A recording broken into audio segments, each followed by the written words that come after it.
Good morning, everybody. I'm going to tell you a story this morning about an old woman who lived a long time ago before the age of plastic. So you're going to have to imagine that these are clay pots. Now, I should have commissioned Greg to make some nice pots, but we'll have to just use our imagination. So this woman didn't have running water, and so every day she would have to walk down a path to a stream with a stick and 2 buckets of water, and then she'd fill up the buckets with water, and then she would put them on the stick, and she would put it on her shoulder and walk back up to her house, where she would fill up her sink. And that's what she had to do every day to get water. Now, one of the pots was perfect and always brought all of the water and never spilled a drop. But the other pot had a crack in it. So every day she'd walk down to the stream and fill up the pots with water. And then every day she'd walk back and there'd be a steady stream of water that would leak out of the cracked pot. Now the perfect pot was very proud of his accomplishment, that he never spilled any drop and helped the woman so much. But the cracked pot was ashamed. He felt bad that every day the woman worked so hard to carry water up the hill, and he spilled half the water. He tried so hard to not leak, but he couldn't help himself, and he just let the steady stream fall out. So every day he got more and more frustrated, until one day as the woman was walking down to the stream, he yelled, "Stop!" And he said, Look, we can't go on like this. I am so ashamed. Every day you work so hard, you bring the water up to your house, and I spill half of it.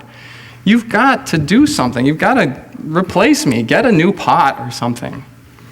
And the old woman, she smiled at the cracked pot, and she said, "Did you ever notice that on your side of the path there's beautiful flowers, and on the other pot's side, there aren't any flowers at all? Well, I realized that you had a crack, and I planted flower seeds on your side of the path. And every day, as I walk down the path, I enjoy those flowers, and every day you water them, and they make beautiful scents as the water falls on their petals. And every day I pick those flowers, and I put them on my table." And so, it's a reminder that all of us have flaws and our own cracks, but it's our flaws and cracks that make life interesting and beautiful, and so we should value them. So for all the crackpots out there, remember to water the flowers on your side of the path. As Robert Frost said, there's 2 divergent ways to take the road through the wood. Don't make the road less watered by. That can make all the difference.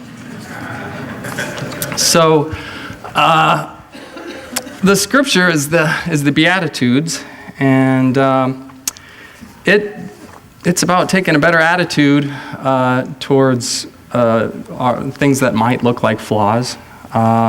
It doesn't say be grateful that you're rich. It doesn't say the powerful or blessed. It says, "Blessed are the poor in spirit, for theirs is the kingdom of heaven." It says, "Blessed are they who mourn," not they who are happy. "Blessed are they who mourn, for they will be comforted." "Blessed are the meek, for they shall inherit the earth."